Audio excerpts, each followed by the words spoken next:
বিশ্ব ফ্যাশনের সবচেয়ে আলোচিত মঞ্চ মেট গালায় এবারের উপস্থিতিতে নজর কাড়লেন ঈশা আম্বানি।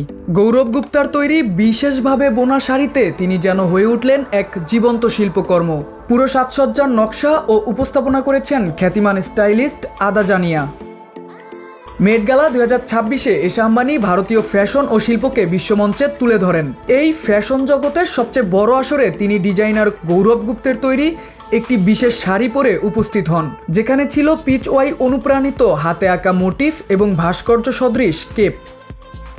50 জনেরও বেশি দক্ষ কারিগরের 1200 ঘন্টার শ্রমে তৈরি এই শাড়ি খাঁটি সোনার সুতোয় বোনা, যেখানে রয়েছে হাতে আঁকা পিচওয়াই মোটিফ এবং সূক্ষ্ম সুতিকর্ম। ব্লাউজ সম্পর্কে তিনি বলেন, এটি তার মায়ের গহনা দিয়ে সাজানো। ডিজাইনার গৌরব গুপ্ত জানান, পোশাকটিতে 1800 ক্যারেটের বেশি হীরা ছাড়াও পান্না, পলকি ও কুন্দনের ব্যবহার করা হয়েছে, যা এটিকে ঐতিহ্য ও আধুনিক নান্দনিকতার এক অনন্য সংমিশ্রণে রূপ দিয়েছে। ঈশা আম্বানির লুকের আরেকটি বিশেষ দিক ছিল তার অ্যাক্সেসরিজ। তিনি সুবোধ গুপ্তের তৈরি আমের ভাস্কর্য সহ একটি ক্রোশে ব্যাগ বহন করেন, যা ভারতের কারুশিল্প ও ঐতিহ্যের প্রতীক হিসাবে উপস্থাপিত হয়। এছাড়া তার চুলের সাজে ছিল গজরা অনুপ্রাণিত একটি ভাস্কর্য।